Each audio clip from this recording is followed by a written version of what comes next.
So again, thank you for the introductions. I'm Jeff Donahoe with the Rainbow History Project, and we were delighted to be asked by the Logan Circle Community Association to give them a little bit of lift and technical assistance with collecting oral histories last year and of people in the neighborhood, and focusing on sort of the influx, invasion, whatever term we'll come up with, of LGBTQ people into the neighborhood.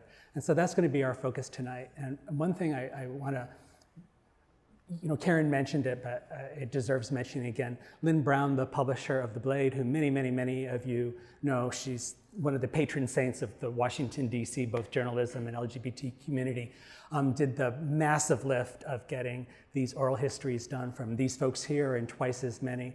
And she couldn't be with us tonight, but we just cannot thank her enough for all of her contributions. So our format here tonight is that we're sort of planning on this being about an hour. We have about 45 minutes of group talk, and then we're going to open it up for questions. And we're really committed to having time for your questions. We have official timekeeper and everything. So we're going to stick with that. So I just want to introduce our panelists, and then we're going to rock and roll. So from my left, we have Nicolas, who's a longtime resident of the neighborhood, and we can come back and talk about that. And we have Maurice Dorsey, who's acting up in class, and another long-time resident of Logan. And we have Ed Bailey, who is an entrepreneur of entrepreneurs and currently is the owner-operator of Number 9 and Trade, and more and more to come. So learn here. And we have Zach Pollert, who is the owner of Rice Rice Restaurant and Market up 14th Street. And we have Larry Rosen, who is a longtime Logan resident who has since decamped to Rehoboth Beach and came up just to do this. And we are extremely grateful. Thanks for bringing summer with us. You really, you got the beach vibe down. It's what I do. It's what you do. Well, everybody has a job. So great. So one of the things that we're going to start with, we did talk a little bit before, but I'm going to try to moderate this a little bit. We're going to start with what's referred to as a lightning round. So instead of everybody talking for a long time each, what we're going to do is we're just going to kind of go boom, boom, boom. So everybody has a chance to speak for a little bit. And then we also get a real sense of the context for each other, but also the context so that you have a sense of what kind of the big picture we want to talk about tonight is. So Larry, I'm going to start with you because you're next to me. Right. I know. So the three questions are, when did you come in whatever fashion to Logan? Everybody gets the same questions. So when did you come to Logan? How would you describe the neighborhood that you found? And what did your friends say when you said, I'm going to Logan, I'm in Logan, hey, I'm in Logan, you want to come to my house for a party on Saturday night? So we'll get a chance to come back to talk with what the neighborhood was like, but sort of just boom, boom, boom, and pass it on, those three questions. Okay. My first boom, I moved to number 19 Logan Circle in June of 1981, and the neighborhood could best be described then as sketchy. I was a very naive suburban person and didn't understand that the nice gentlemen standing along 12th Street waving 4 or 3 fingers at me weren't saying hello, they were telling me how much their drugs would cost if I wished to buy them. So again, being a naive suburban person, I had no idea what neighborhood I was moving into. And all of my suburban friends at the time, moving to Logan was very much part of my coming out.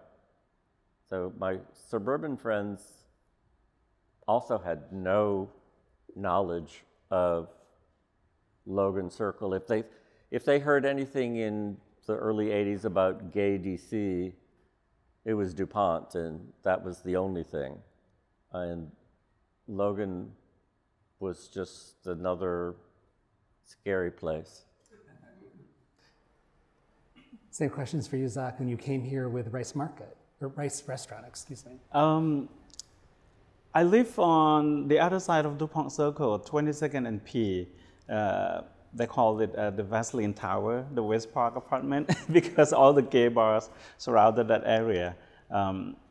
So when I was looking for a place to open the restaurant, we couldn't afford DuPont Circle nor Georgetown.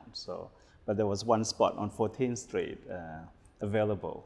So I told my partners that maybe that's the one we can try. And all my friends look at me and like, are you sure? And I said, I'm not quite sure, but for as long as Link, who opened Home Rule in 1999, the same time that we opened Simply Home, the home furnishing on 18th Street, the same year. And Noi at Go Mama Go said, if you come to have lunch or dinner every day, I think I should be fine. And October 2003, that's when we opened. And sure enough, every store owners, every friends who live around here start coming. And 20 years later, we're still here, so. Thank you. So I just wanted to check in. Can everybody hear okay? Can everybody see okay? Does everybody need to adjust? Okay, because Karen, so do you need to, okay. Next time around, you're safe for this round. Next is Ed Bailey. So Ed, you're both a resident and a business owner, is that correct?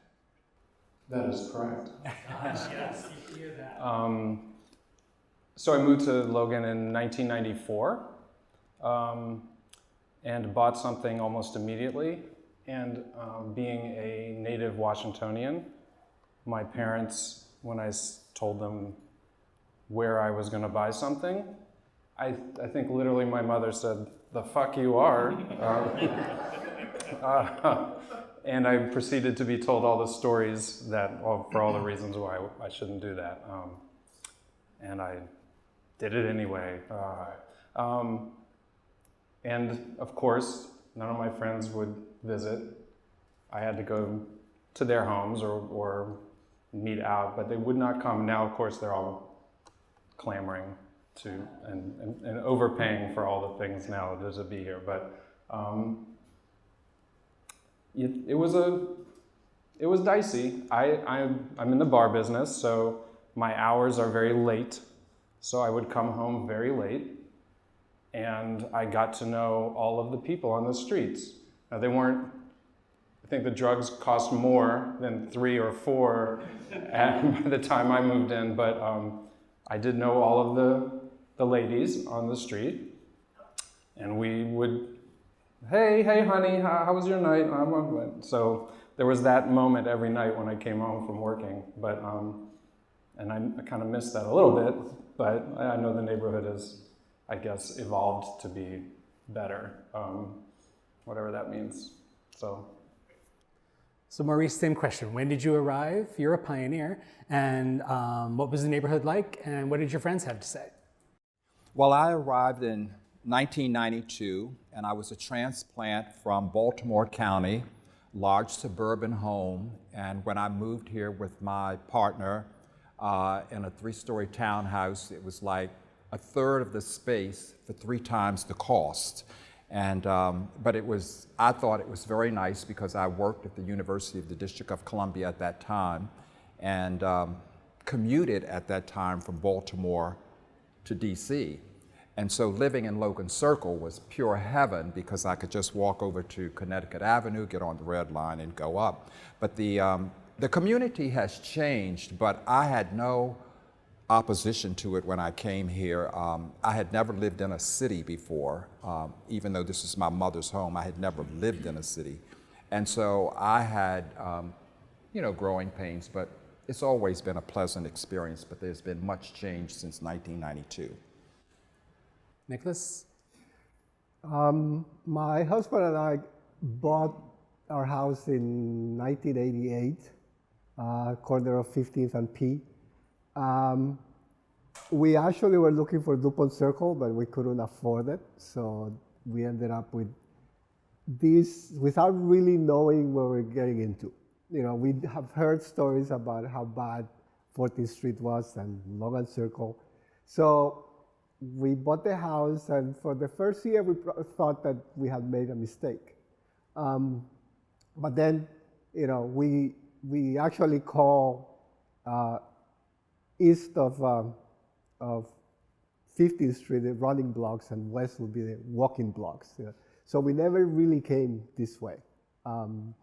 So to us was kind of scary, but now we love it. It's like I think there's another question, but Nicolas brought up something that is really familiar to me, and I think probably for other people, is that for the longest time, I came here in the mid '80s, that 16th Street was the dividing line, and what people, I see lots of nodding heads. Yeah, I like nodding heads.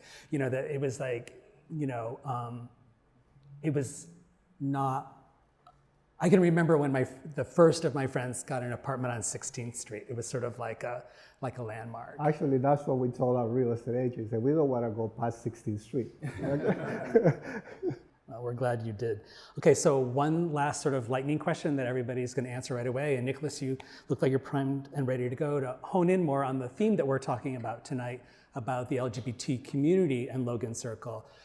So start off, Nicolas, with when do you think, more or less, it's not the Pilgrims landing on Plymouth Rock on 1620, but when do you kind of have this memory of feeling like Logan was becoming more of an LGBTQ center or a vibe or something? Can you kind of start to pin a date onto that? That's kind of hard, because when we bought our house, DuPont Circle was considered the gay section. But we did notice that a lot of gay men were buying towards this direction. I guess that's because they could afford the houses, or they were actually houses that they could fix. So I would say late 80s, early 90s, we saw. Actually, no. When we bought the house, most of our neighbors were gay or lesbian. And around, I guess, 2000, they start getting a little bit more, straight people moving in. So. Okay, Maurice is going to ask you the same question. What date would you pin to this newish community? Well, as I said, I didn't come until 1992, and coming from a rural area to a suburban area to here, I always thought it was gay. I mean, I didn't necessarily see a transition, but what was the big identifier for me was the LGBT Pride Parade. And after I left UDC, I worked with the federal government, and I marched in the parade with federal LGBT employees. And I guess that was like 91, 92, 93, because I was working as a diversity officer and a special emphasis program manager for LGBT federal employees. And so I got to march in the parade. But I'd say the early 90s to me, but I actually didn't see any huge transition when I got here, because it seemed that a number of people were out, and I think I was probably more shocked with the transition, because I could see men holding hands and kissing in the middle of the street, and you saw ladies behaving publicly in the same way, not in mass, but enough to make you feel welcomed and not afraid. So we're going to come back to Pride in a little bit, because happy Pride. I should have said that at the beginning, and we're going to have the Pride this weekend, and it's actually one of the things I want us to engage in. You're doing exactly what I wanted people to do, which is to interact with each other and actually correct each other, or not, correct isn't the right word, feed off of each other or have different opinions. That's what we're here for. So Ed, when did your antennae go up? Well, I didn't get here till '94, and I would say it already felt like it was swinging that way. At the time I was running Tracks nightclub. So really, Logan Circle was a pretty swanky place compared to where I was working all day and all night. And most of the people who were in the management level and the ownership level of Tracks at that time actually lived in this neighborhood and still do. My business partner, John Gumos, who's not here, who has lived right on the circle since 90, I think, 89 or 90. So it has always felt, from my time here, as though it was comfortable in that regard, albeit maybe the neighborhood wasn't comfortable, but the notion that it was a kind of welcoming LGBTQ neighborhood, I think has always been there for me, so. Zach, over to you. Well, Nicolas can correct me if I'm wrong. I don't know if the mic is working. It's on. So my introduction to this side of the circle, there was a group, before the iPhone, before the apps, there was a group of people how they got together, and I remember my friend introduced me to the Asian and Friends, which is a group of people who kind of dating with Asians, and Nicolas might have hosted the party at his house. And so I live on the other side of circle, and my friend asked me, "You want to go?" And I said, I kind of like to meet people though, but the area, the address, what was that? I never came until a few years later.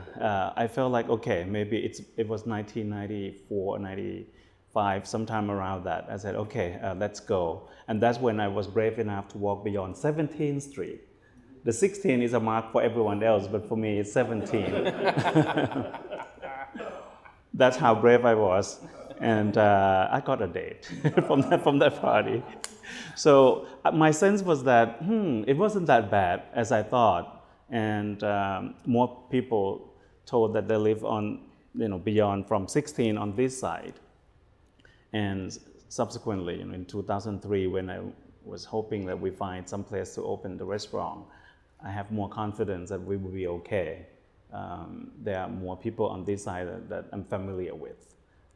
And so the turning point for me probably around 1994, when I came to the party and saw more gays than, equal to the other side. That's for me.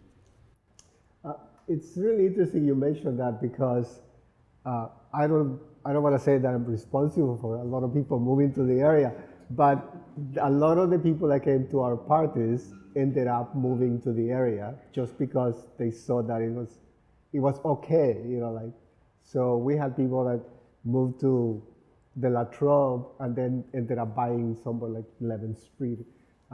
We have another couple that bought a house up on 15th Street also after they saw. So I don't know, I think you're responsible for it.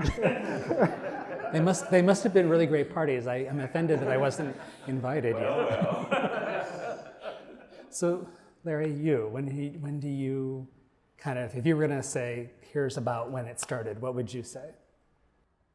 My housemates and I threw big house parties where we would have between 150 and 200 people come into the house. Well, it was the early 80s. You didn't live here yet. I assure you, you would have been on the list. It's not like we had a guy at the door with a sheet, but all we would serve was an alcoholic punch that one guest referred to as jet fuel, and popcorn to help soak it up. And we would go through many batches of punch and many batches of popcorn, but as far as I could see from 1981, there were lots of gay people and lesbian people in the Logan Circle area. If there were enough to get that many people into our house before everybody left at midnight to go to the drag show, we were always here. I think, as in many cities, the LGBTQ community end up being urban pioneers coming into areas that have become run down for economic reasons, and they come in because the property's cheap and buy it, fix it up, and then price themselves out of the neighborhood. The house that I lived in, we rented for a ridiculously cheap amount of money. And when it was finally converted into condos in the early 2000s, they were selling for about $500,000 a piece for a one-bedroom apartment, which just scares the hell out of me. And that's 20 years ago. I can't imagine what they're going for now. More. We have a real estate agent in the room in case the back row wants to, But it's really, this is why I think doing panels like, as somebody who's interested in history as a rank amateur, community-based guy, but I would have said late 90s, and what everybody here is saying late 80s, early 90s. So I clearly was on a not paying attention or didn't know what to pay attention to. We've just always been here. Oh, well, we have always been like here. we've always been everywhere. Everywhere. It's just, we're more visible. Okay, well, that's exactly where I wanted to go next. And now just anybody can kind of shout out or add on somebody, but if anybody has anything that they want to add about the neighborhood that they discovered when they came to Logan for whatever reason, but also, what was it like to be out? Did it feel safe to be out? Did you feel like you could be out? Did you feel like your neighbors were accepted? Were there places that you didn't feel safe or accepted to go? So give me a little picture about anything that's left to say that you think is important about Logan, and how did you, kind of honing in on our theme of, honing or homing? Homing. In on our theme of returning like a homing pigeon, of LGBTQ people in Logan. What was it? Was it okay to be gay? And anybody answer in any order. It's a complete democracy. Oh, well, I have something to say. So when we were running tracks, we were trying to figure out what our next big business moves were. And even though we lived over here, it never would have occurred to us to open a business over here. We didn't think it was ready for that. So we intentionally looked at 17th Street and we opened Trumpets. And then eventually took over the La Fonda space and made it into Cobalt, and kind of spent our time concentrating in areas that we felt were going to be more successful, until we finally felt like it was right in 2001 when we opened Halo right across from, well, I say across from Whole Foods, but it was not across from Whole Foods. It was across from a parking garage on a block above a video store, which I think people in this room will know what a video store was, but when I tell my friends, they don't even know what I'm talking about. So I'm saying that to say, as a business practice, we saw a value in the LGBTQ community in Logan Circle. In 2001, we thought this was the moment to kind of try something that felt maybe aggressive at the time, but it kind of felt right. And the video store was a gay-owned video store with a back section to it. So there was already a little commerce going on the block anyway, but there was, it was the Columbia Lighthouse for the Blind and a Latin supermarket, yeah, Metro, and a paint store on the corner, and that was the nature of the block, but it was time. So I think 2001. So I give that for context of when it felt to us, and I think that was the first visible kind of aggressively LGBTQ business in the neighborhood, which I think opened a little more eyes maybe to the neighborhood. I don't know. Well, when I had friends or family to come from out of town, my partner and I lived right on Corcoran Street, right on the other side of Corcoran Street, and I would always advise them, for safety reasons, when you walk out of my front door, definitely turn right always, because 14th Street was heavily trafficked, like Ed said, and of course there was a lot of business enterprises. So before the blue line came, I could walk down to McPherson, I'd go over to the red line, and so after I got to 15th Street, which I always thought 15th Street was a very beautiful street, one-way traffic and cars zooming up and down, and I felt safe.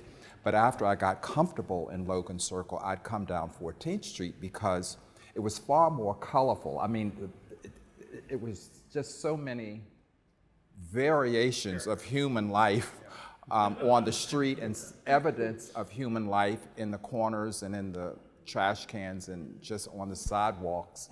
And people would talk to you. I mean, at first I was afraid visually of some of the people, but you could actually be picked up by, on 14th Street. And so I eventually started just taking 14th Street to McPherson versus walking over to DuPont. So, but I think all of that's changed now. It's so gentrified now. But 14th Street was really very colorful in the 80s and 90s, I thought. Well, like I said before, we never walked this direction, but like early 90s, I was working as an architect engineer, and we had a project with the district that required someone from the office to come to the Reef Center to train and supervise some of the workers there. And they knew that I lived in the area, so they asked me to come. So for like 3 months, I had to walk there, and that's when I started seeing 14th Street. Like during the day, it was okay, but in the evening, it really was kind of sketchy. But so that's how we started walking to 14th Street. And then when I heard that you were opening a restaurant, I said, he's crazy. You're not the only one. And yeah, when we opened Rice in 2003, people tend to forget the Q Street condo next door. It was a parking lot. It was an empty parking lot. It wasn't there. And when a year after we opened for the Sidewalk Cafe, everyone looked at it like, what are you going to do having a Sidewalk Cafe on 14th Street in 2004? And I said, well, why not? So nobody sat outside. So we have a table out, but everyone always wanted to have a table inside. The most interesting thing is that we have a lot of customers from Georgetown or from out of area, and our staff always have to make a phone call to call a taxi or a cab and park right in the front, and they got in. No one walk on any side of the street. No one drive and try to find parking around here.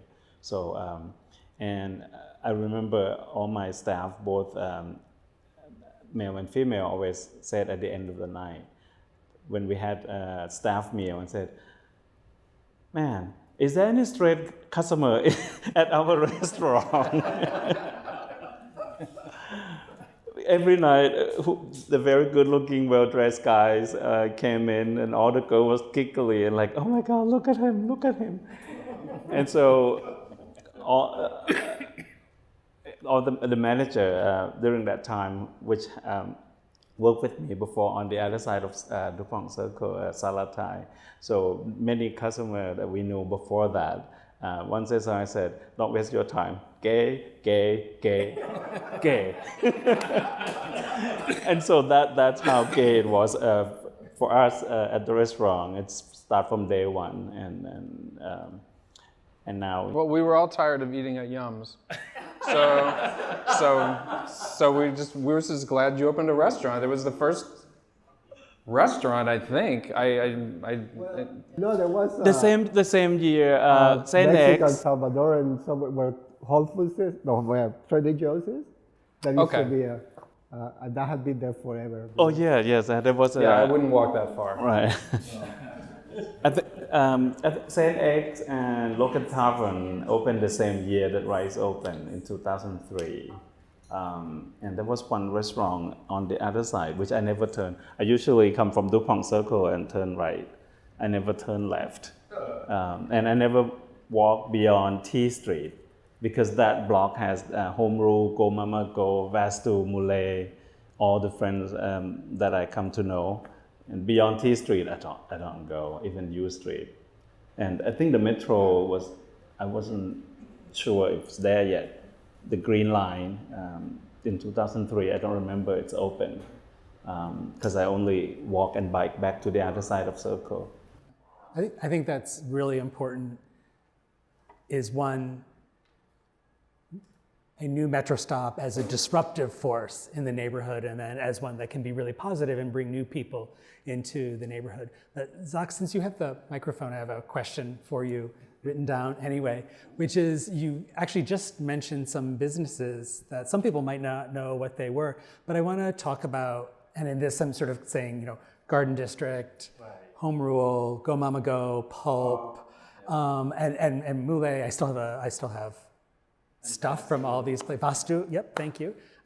I'm sure there's a credit card receipt out there someplace with my name. And the Mexican home stuff opened 2 doors down from Rice as well by Raul and Juan, who opened, I think for a brief 3 years before they closed. So go ahead. No, I just wanted to say, talk about, if you would, about, being a restaurant is different than being number 9, and so talk about gay friendly, let's just put it that way, all these places that you just mentioned. And so what was their impact? Why did they work? Was there kind of camaraderie around you as business owners? It was, and I have to credit it to the late Noi at Go Mama Go, Noi Chatnoff. She's the gay cheerleader. If you want to have a picture next to the word fact hack, it's her. So Jeffrey, God, I forgot Jeffrey last name. Johnson. Jeffrey Johnson, yes. So he and his group always perform around this area. His character, then it was Galataka, right? And so every weekend, they always find a spot to hang out or perform. So as far as I think back, 14th Street has been the gay neighborhood for me from the day that so it has been the gay neighborhood for me since then. And all the shop owners always hang out together, and we try to create the neighborhood for shopping and dining and everything. So we form a group by the main street, we call Main Street during that time. And I must say, we also become the victim of our own success in terms of the business, because usually the retail has to renew the lease every 5 years. The restaurant maybe 10. So from the early 2000s that they opened, by the time it get to 2006, 2007, many shops has closed. And that's when we realized that, wow, there's a change coming. And more just we realized that more people buy the houses around here and fixed up, but also the commercial interest that has started coming in. And that's, I know, at some point, it will be the end of the affair for all the local shop owners who live and work around here. So the impact of that also, there are more straight people. So leading up to how I felt today is more diverse and more than before. You see kids, nobody walk on the street after 6 o'clock when we first opened. No one walking dogs at all. So now there was, I think 2007 or 8, we start at midnight, people wandering around with their dogs around the block in our neighborhood. So, and that's probably, to me, my observation, it has changed then into what it is today, along with the commercial. Ed, you said something that I was hoping you might pull out a little bit, that it was 2001, 2003 that you felt it was kind of okay to open number 9. I've butchered what you said, I'm sorry. And so But yes, so just pull that out a little bit. Well, why did you think I mean, it was kind time? of what Zach was just saying is that it was also cheap to open a bar at that time in this neighborhood. It was a smart gamble to be in a neighborhood that didn't have a bar for our community, to say, let's throw this up here. And this is on the second floor of the building. The rent was very cheap.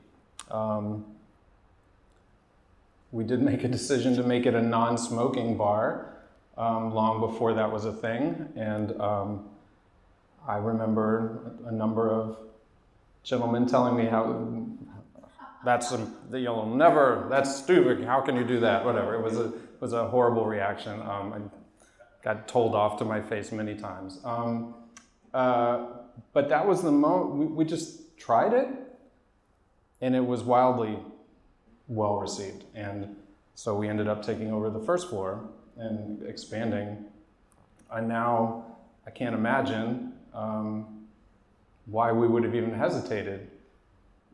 But I mean, clearly we're all talking about why there was any hesitation, but it's one thing to have a restaurant where you can be done early enough that people could get home, but a bar is different, and you're drinking, and maybe you're not going to be as safe about your travels, and so maybe being in a dicey neighborhood was going to be a complicated business decision. But when have our bars ever been, on Rodeo Drive? They're not, right? They're always in those parts of town where they always have been, and so we've just been lucky enough to continue to operate in that same location this whole time, and now we're sitting in a neighborhood that makes us look like we were very smart. We were just trying something, and it was a block from my house, which made it easy. Yeah, that commute was great. Yes. Yeah.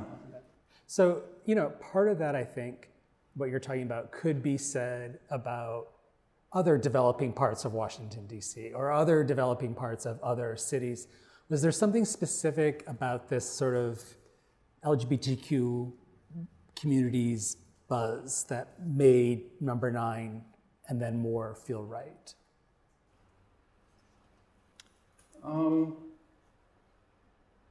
I don't know. My business partner and I, we both lived within a block of the building, and it felt there was a clear migration of the community and nightlife away from DuPont Circle, slowly towards 17th Street, and then slightly away from 17th Street. It started to feel like it was moving over here just a little bit more and a little bit more. And it felt like the right gamble at the right moment. I think that's the best way to phrase it. I mean, we learned that was a way to approach business, and we've done that since. That's how we opened town when there was nothing there either. It just felt like a good gamble. We were lucky enough to get a space 7 years ago on 14th Street that used to be Mar de Plata. We were just lucky that there was a space on 14th Street to obtain a liquor license. That just wasn't going to be a possibility for anybody. Even if it didn't work, just to have the liquor license was such a valuable thing on 14th Street that it was that was a good decision. But that was a no-brainer. That's different, though. Nicolas, you look, okay, Nicolas first and then Maurice. I think part of the reason of the halo and Number 9 was attractive is I think it was the first bar that was a nice place to go. The other ones were dark, and that, I think that's what, when we went, the first time we went there, that's what the comment we made. This is nice, And then when you open the first floor and it was open to the street, I said, this is going in the right direction. And I think that's part of the attraction, I think. And one of the things I wanted to add about Halo and Number 9 is that I felt I took so many straight people in there that I feel that it turned the dial for them, because historically, many straight people would be reluctant to go into some of the darker, dingier looking establishments that we had historically. And I actually think it made an improvement in building relationships and bonds between heterosexual people and gay people. In fact, maybe some people who were actually even closeted felt more comfortable coming out in a safe environment versus a dark. So, I mean, I really commended. And then it wasn't in a dark alley. It was, you know, right on P Street. I mean, you could just walk right in. So I just thought it was a wonderful asset to Logan Circle. So I have another question kind of moving around.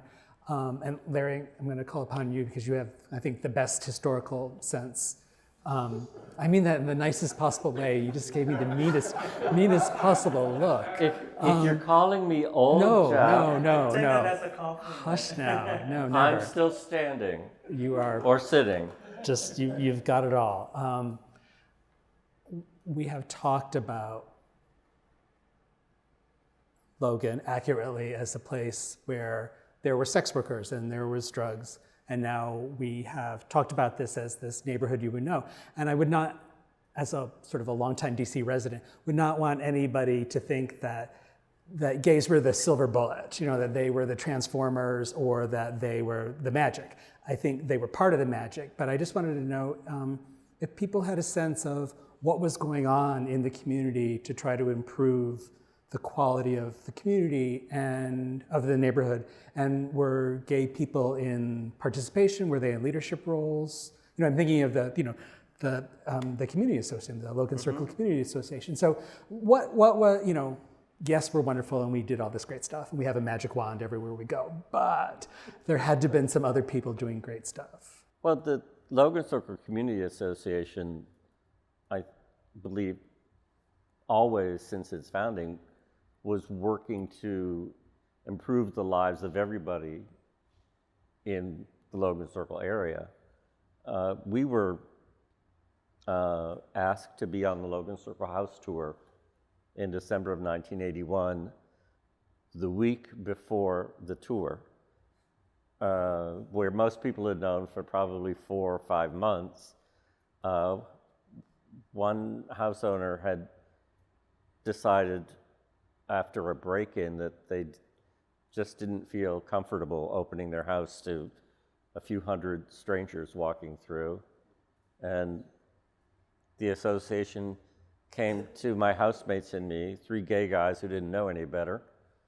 And we were already committed to cooking chili for 100 people for the Saturday night tour for the association members to see everything, because everyone would be volunteering on Sunday for the tour. And we said, oh, sure, why not?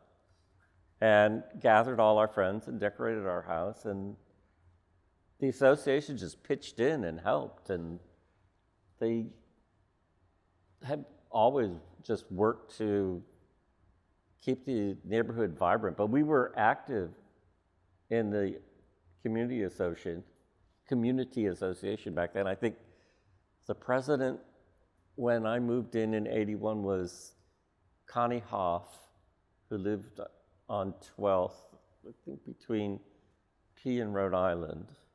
And yeah? Oh. And she was just as welcoming and kind as could be, and encouraging to do our thing and participate as much as we felt comfortable doing. You felt welcome? Always by our neighbors. You know, there were fewer and fewer as time went on, but there were longtime African American neighbors who had owned their houses for generations. And then there were houses like ours that was owned, it was purchased in 1975 by a straight couple who lived in it until 1980, when their special needs child was starting school, and they wanted better schools than the District of Columbia could provide at the time. So they started renting it.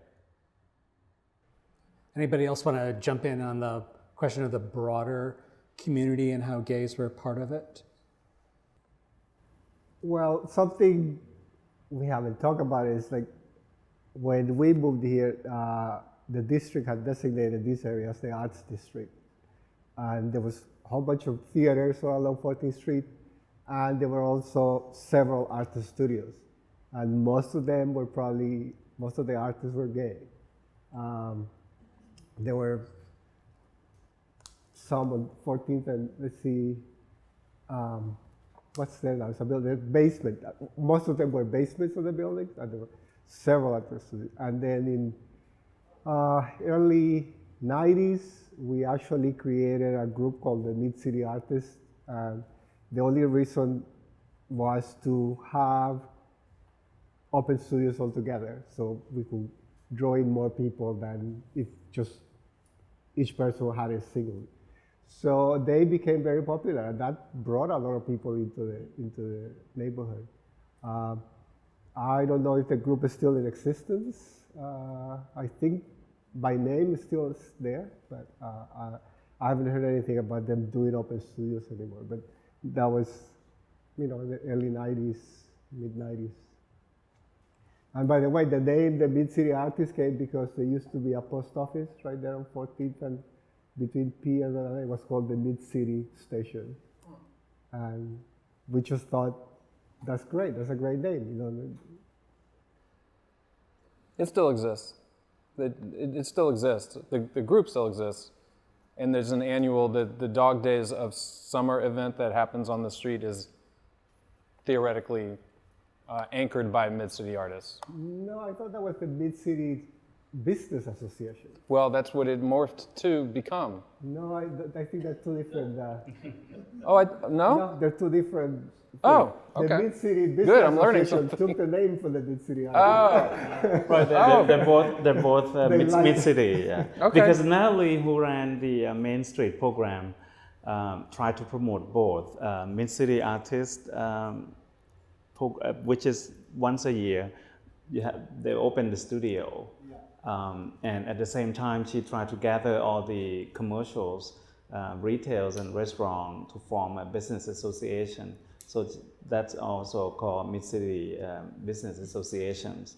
And I would credit not just one person, but also a representation, Lynn from Washington Blade as well, who I would say the density of the businesses here draw people from elsewhere that who did not know any of us individually, especially gay readers or gay visitors, and that's who came to this area.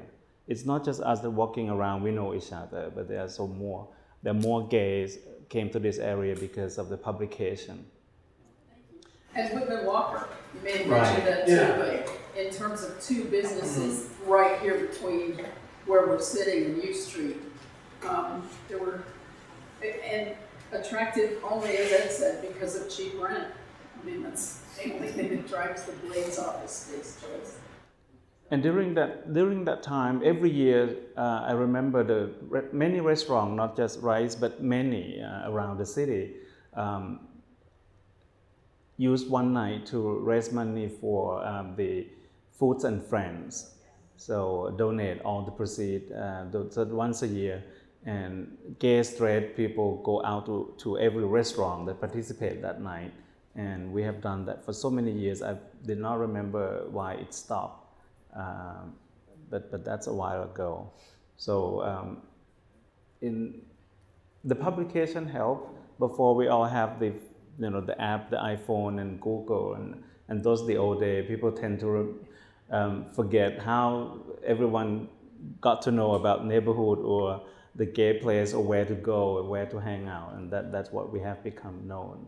Yeah. So I just want to interrupt from there. We have mentioned Lynn Brown a couple of times, and she has snuck in on us and should just be taking over. But Lynn is not only such a major important person in our community, but also got this project going last year and was a major source of all these great oral history interviews that you can hear on the Logan Circle Community Association site and also on the Rainbow History site.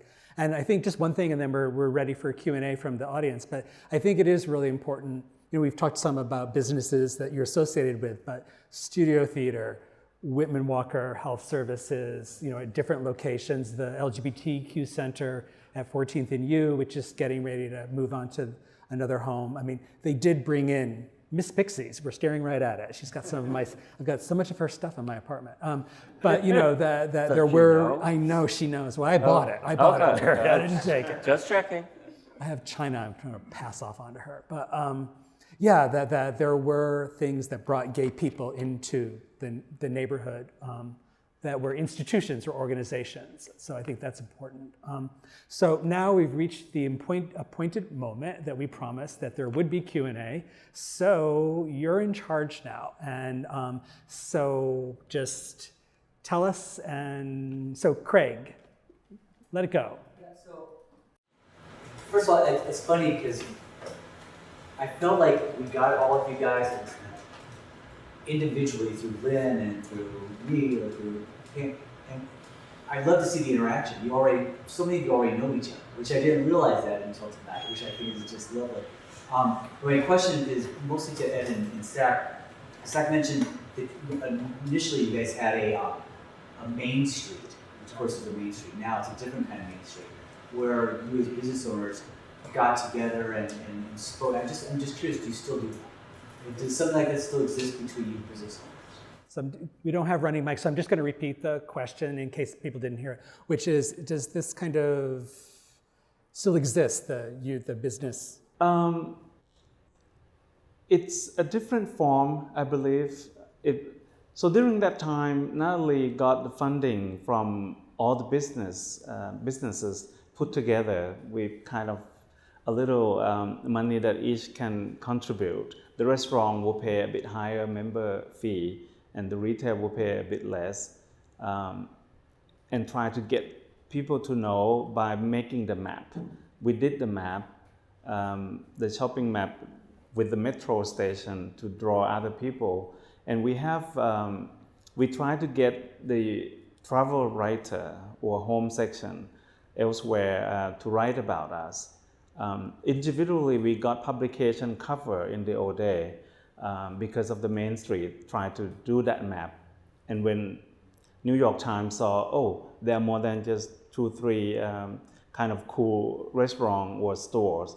So that when they start writing about 14th Street, Travel and Leisure also did the article about that in 2007 or 2008. We got more attention because of business association then, but there were no support from the CRA, sadly, because there were no funding, there were no anything at all, until when I remember about 2010 or 2011, after the reopening of DC Noodles, which we closed last year, they tried to form the business association again, but this time they want to make it, what is that? The Main Streets? No, the other one, the bit, yeah. So like Georgetown and Golden Triangle and elsewhere collect more taxes, and they did try to make that happen, but it did not well received by all the businesses. And I must say this, during that time, 2010 or 11, there's so many restaurants open already, but everyone knows everyone among the business owners. But when I would say the business from outside DC area came to open, not just the chain, but the individual restaurant that opened, there was a loose contact among the business owners, because I never met the owner of several restaurants. Before that, anyone, you walk into the store, introduce yourself, and in the evening you hang out, already become good friends. But nowadays you only see the managers or someone else run something. And so John made... I agree. It has changed. It did used to feel that there was more of a unity. But but that's because we were all trying to look at each other and like, how can we make people come over here? I will say, I feel like that all got rekindled during the pandemic. We all joined forces on a whole litany of things to try to figure out how to address what was going on. And we knew that our voices were stronger kind of together with the government and trying to get the streeteries done or whatever it was that every day it seemed like there was some new evolution of that. So I do feel like even the people who came in late to the game, who maybe weren't team players at one point, they kind of all of a sudden became team players during the pandemic, and we got to know more people because of that. And it's a tight-knit group of people, because there are unique obstacles still in our neighborhood that it feels nice to know that I can say something and he knows exactly what it is I'm talking about. And so I think there's a camaraderie. It's gone like this, but I think it's pretty good right now, for sure, I think. Okay, another question? I'd like to salute the Community Association for putting this program on. Fantastic panel, learned a lot and appreciate all the contributions you've made. And I just got to acknowledge Maurice Dorsey, who's one of my mentors in the federal government. I came up, and part of the reason I'm here, so Maurice, I love you, I appreciate you, I'm so grateful for you in my life, in my husband's life, JT. We came to this building, and I just remember the terror associated with getting the HIV test. And so Raymond Whitman Walker for the leadership that they cited in the community as well, the Blade. And so I just want to ask you, because you've obviously lived through the worst of the AIDS pandemic, also to get to this viral pandemic, and the difference in lives that you've saved and contributed to, and how that's influenced this community. Anyway.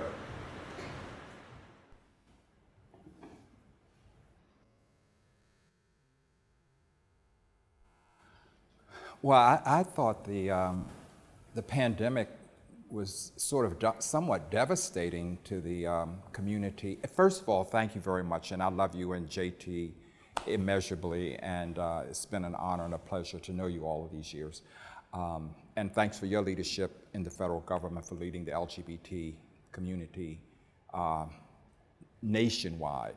But I thought the pandemic was somewhat devastating, especially with the business community, because people were somewhat afraid to come out, and then it was the issue with the mask, and then it was ID and being carded, and were you vaccinated, and then the attendance or population in some of the establishments were much, much lower. I thought that most people in this neighborhood somewhat abided by wearing the mask. I mean, there were some who more or less, just took the risk. But prices changed, the time. I know just looking across the street at Settee, many of the restaurants didn't serve lunch anymore, and even the ones that served breakfast, like the Bulletin, they had cut back their hours to later times. And I noticed the dry cleaner on Peach Street, they cut back their hours. I mean, the pandemic, I thought, was really very difficult for the community. I mean, I'm not a business person, but I did feel that in terms of loyalty and respect to the neighborhood and the community, on my block, we created a web link where it was just called the 1423 Corcoran Street. It was just that one block. It wasn't the entire community, where we could communicate with each other about the spread of COVID in our block and neighborhood. And so I thought it was somewhat devastating to the business community and the residential community and the nation and the world. No, I would just like to offer a different perspective as you asked about AIDS. The Trump fast track to viral, to the immunity and the shots that we all had to get every 3 months or whatever this was built on the research done at NIH from the beginning of the AIDS epidemic to now. The whole country would have been in a completely different time and space without the loss and the effort put forward by groups like ACT UP demanding that Reagan or, I'll try not to go too. We're here, we're queer, and this pandemic was built on the back of gay men, or the solutions to it. And that story should have been told by the Blade, and I tried really hard, but there are reasons, or there are people who, of course, want to deny all that. It still needs to be told. Yeah, okay. And one thing that I would like to say about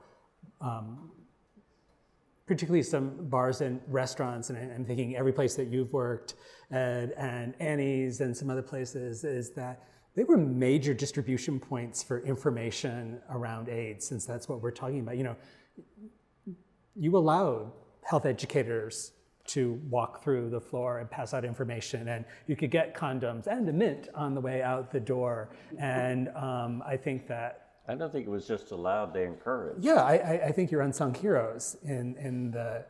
His name would be DC Allen at the Crew Club. Yeah. Yeah, we'd be remiss not to have mentioned the Crew Club during this conversation, which was the kind of secret underlying current of acceptance in a neighborhood, is kind of the vibrancy of the sexuality of the whole community. But Everybody know what the Crew Club was, or do we need to have an explainer video? Well, Ed, you brought it up. Tell people what it was for this historical documentation. the Crew Club is a health club. You can ask them; they will tell you that. I think I would imagine if DC Allen was here, he would talk, and none of us would be able to get a word in edgewise. But he was a pioneer in this neighborhood.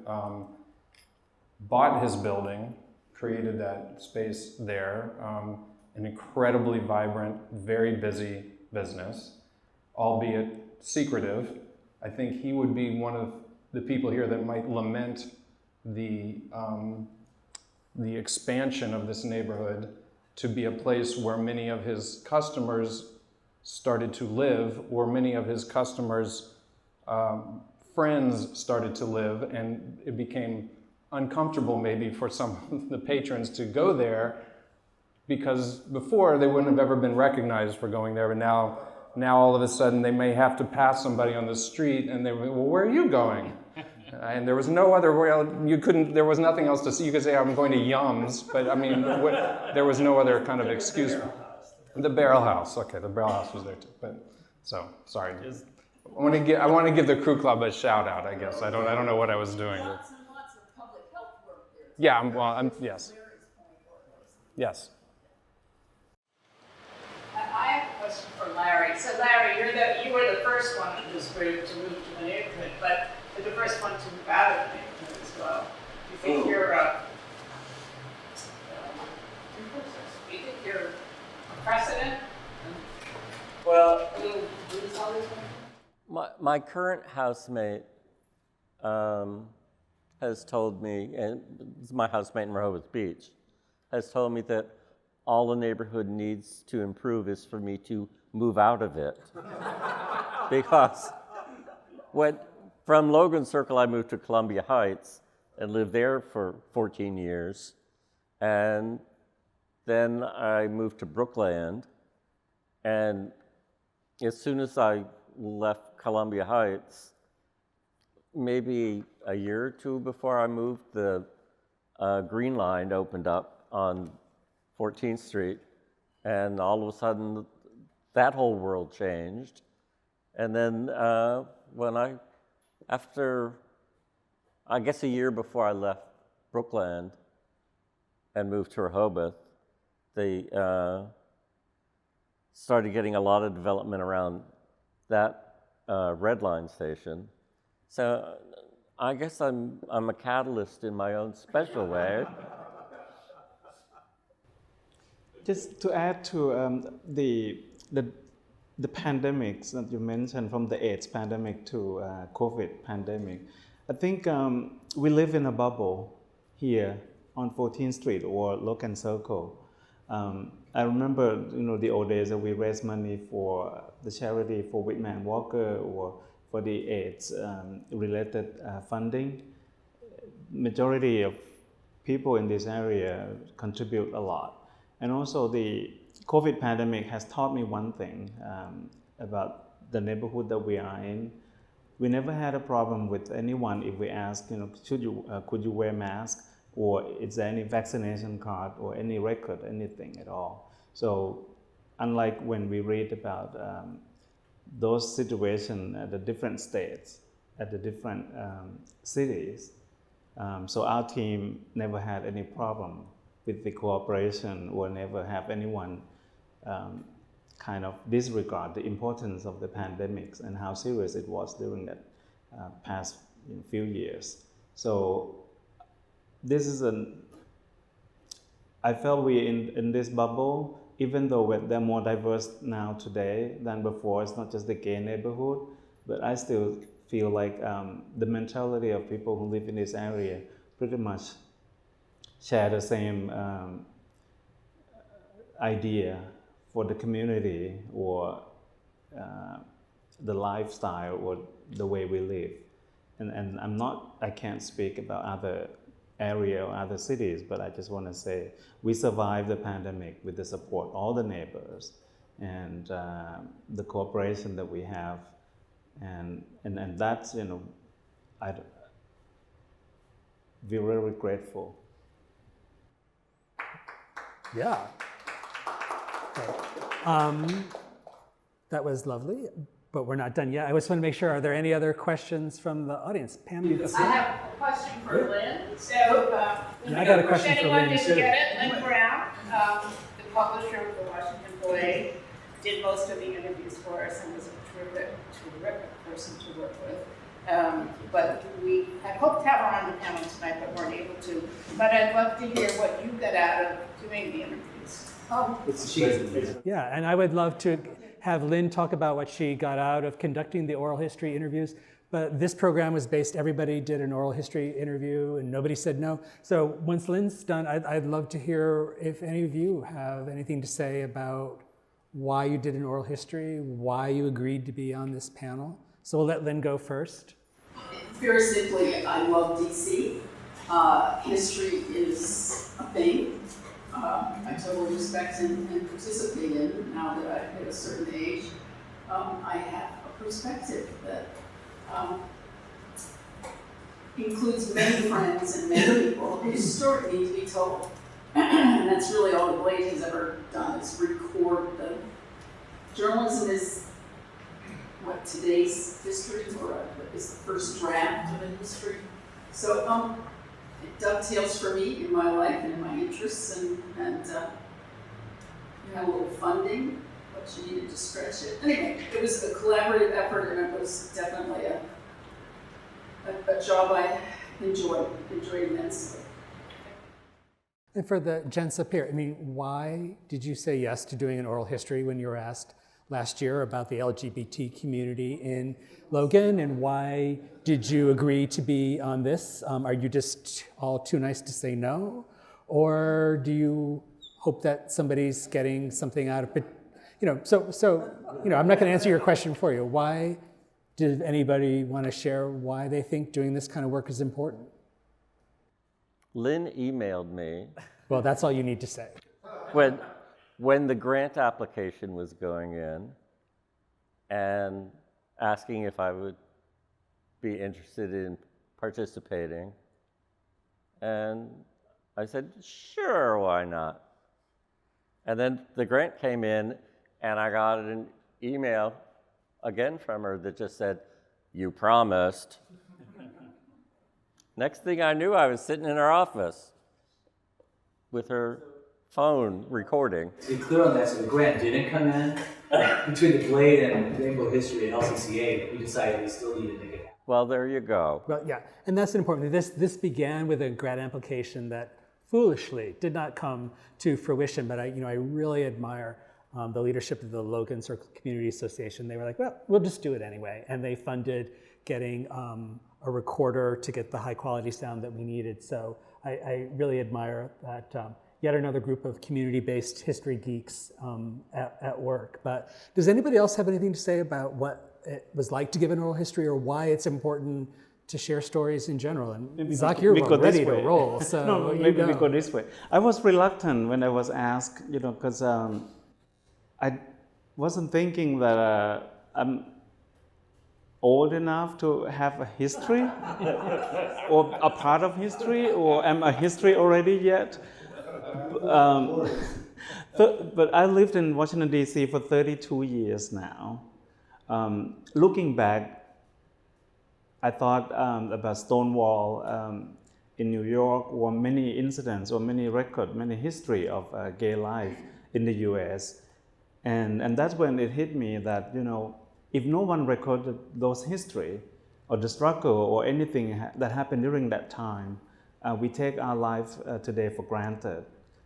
And I only hope that maybe 30 years from now, or whenever, someone listen to this or look at the Rainbow Project history and even a glimpse of it.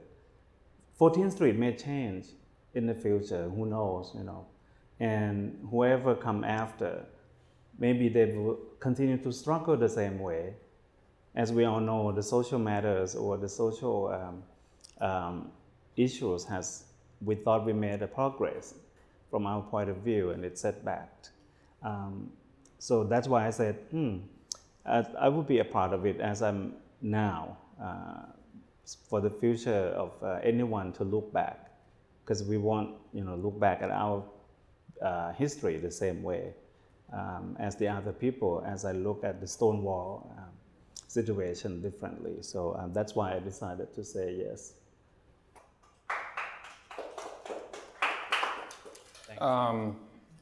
When Lynn asks you to do something, you just do it. Right on. I started my career in 1989, and Lynn was the first business associate that I had a relationship with.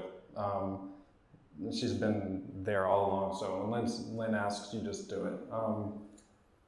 But also, in a time where there's an actual effort to kind of not teach our history or to erase the opportunity for our history to be taught, you kind of have to take every opportunity to kind of find some way to formalize it, hoping it'll find its way to those young people who are looking for some information of some kind that's actually real. And we're headed into an AI world where there's not going to be any reality to anything very soon. So hopefully this is something that can stick around and make a difference. And I'm very turned on by the nature of making sure we leave some information and some kind of legacy. Because when I started doing all of this, I was a very young person in the clubs, and I started at a time where everybody that had done this before me was dead or dying, and all the people that hired me and first brought me into the business, they're all gone. And it makes me feel a little bit old, which I never really think of myself that way, but I realized, okay, we're lucky enough to be here in this situation, so let's make sure that we do what we can to record what's going on and make sure people know what happened, because we did lose a whole generation of people right before us. So that's part of the mentality of thinking about this, but mainly it's just because Lynn said, will you do it? So. Maurice, any thoughts on the process or why it's important? Well, I think the work is tremendously important. And while we're giving accolades, if it weren't for Craig, my neighbor, who totally engages me in the community, because during my career years I worked, and so community work and LGBT work became an extracurricular activity because you're working, taking care of your house, your family, and so forth. And so I think the work is extremely valuable, extremely important, and I think that many of us are working in very different avenues to advance the cause. But I think it's more important, as some of the panelists have said, to record and document what we are doing, because politically, I think that some of the work that we are doing is being reversed in many of the states in this country. And it doesn't take but a few people to reverse change and progress that we've made. So, I mean, I'm proud to be among each of you, and in my generation, you know, the LGBT community for me was the gay bar. I mean, that's where you met and greet and drank and ate, and there were many business establishments similar to yours that, you know, that was all we had. So now that we have an entire community of people and an integrated community, and when I say integrated, I'm talking about heterosexual and gay people, and we're bringing the trans community out and other categories within the LGBTQI community. I just think the work is extremely important, and we need to do more, and we need to do this again next year. Nicolas? So when Pam wrote to me and asked me to do this, I thought it was really a great idea, and I actually felt honored that they wanted to hear my story. I know everybody has a story, and I think it should be told. And we as gay men, the gay community has gone, in the last 40, 50 years, we have gone through so many changes. It's like a pivotal era in the gay movement, you know, from Stonewall, then the AIDS epidemic, then Don't Ask, Don't Tell, you know, all this, until we finally got marriage equality. So we have lived through that, and a lot of young people don't realize that. They don't realize that they're having such a great time and life because of what, I don't want to say we, but the previous generation did. And it's good to have it told, you know, like, so it's gonna be there for people to find out. You know. Okay, any last questions before we sadly break up for the evening? Okay, did we not talk about something that any of you thought that was important that we should talk about? You're poised, Larry, I can just tell. I'm ready to pounce. Okay. Anything? Okay, so just in sort of terms of wrapping up, so first of all, thank you for coming, and we want to really are so grateful to Whitman Walker for lending us this really beautiful, chic space. Irene Rojas from Small Wonder Media has been our videographer tonight, and we want to thank her.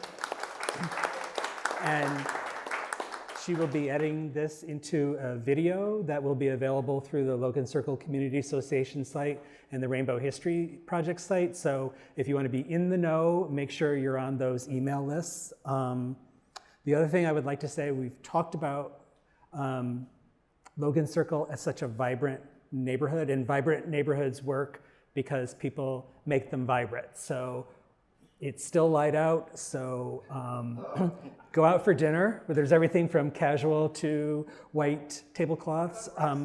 You know, go to Rice, go to number 9, or Trade. I can tell you a little bit about them. Go up the street, get an ice cream cone, buy a sofa. You know, like, you know, don't feel constricted by the ice cream cone. Go wild.